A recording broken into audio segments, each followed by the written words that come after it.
Hello, everyone. I'm not sure how to introduce this, so I'll just say it outright. You're not a creep just because you like BL. That's actually the topic of today's video, whether or not you or the people around you are being creepy or just flat out weird about gay men and their relationships. For most, this may not be an important topic, especially when you're talking about fictional men, but this needs to be explained apparently because some of you all don't understand the fact that fiction can in fact affect reality. Now, there's a massive difference between fetishization and enjoying. I feel like that people don't see that because, well, this is the internet and everything is seen in black and white here. You can't just enjoy a genre, no, you have to also be a creep about it, apparently.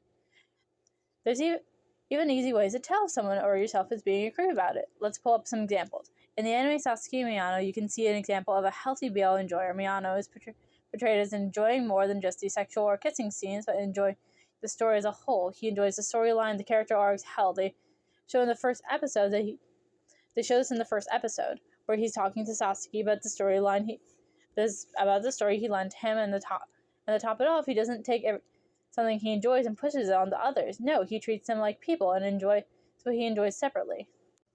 Now, if you want to see an example of someone fetishizing a BL relationship, I actually have two. The first one is a boyfriend webcomic. Now, at first glance, you just get, oh, this is just a dull and lazy story. And you're not wrong.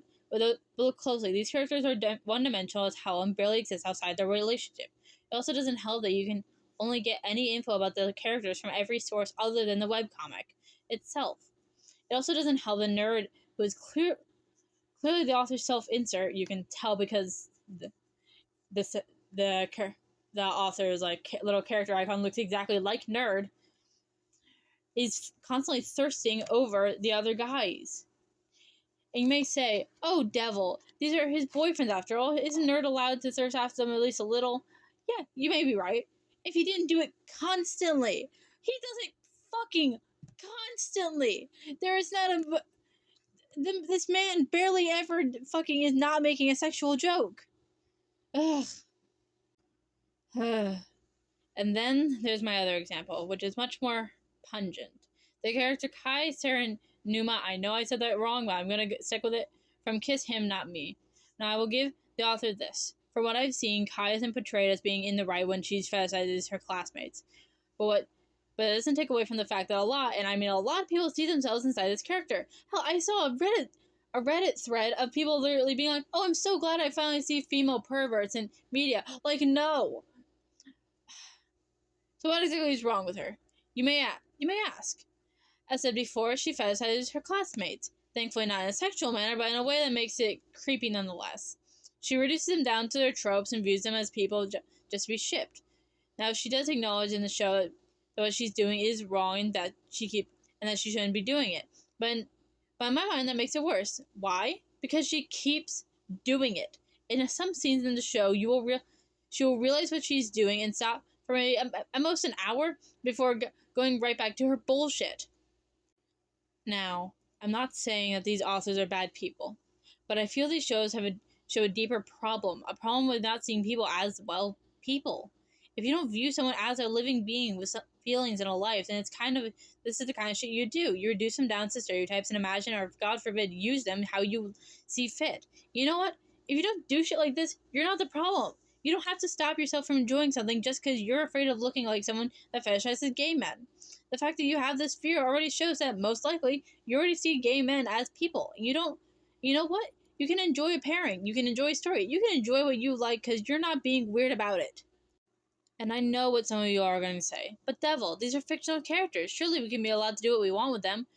But that's the thing. The more people see of something, the more people think it's true. It doesn't matter if it's in a fictional story or not. If this kind of stuff becomes the norm in people's head, they will take it into the real world. We're seeing that shit happen to lesbians right now. Where mostly straight men are seeing them as nothing but sexual objects for their pleasure. That is a whole different story with a different topic and its own arguments. But then, when it comes to gay men, I fear the same thing is going to happen, where their relationships are going to be considered real relationships, or even worse, people will stop seeing gay men as people. Hell, some people already don't see them as real people.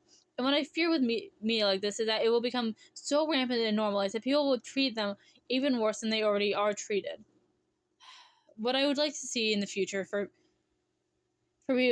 people and creators is to just do better. Treat your characters like people. Give them all that fun depth. If you don't know how to write them, then I don't know, look up a YouTube video or something. I promise you, there is no excuse, only laziness when it comes to something like this. To summarize, if you're not being creepy, then there's no reason to be afraid to read something that involves BL. Thank you for listening to my rant, and please go watch or /read some actually good BL. Hell, here's a recommendation for a book that really is good representation: The Song of Achilles. It shows the good, the bad, and the ugly of their relationship and their world. Not only is it a great book on its own, but it's good representation for gay relationships, the things that they can come between them. Thank you for watching, and have a good night. Or day. Whatever.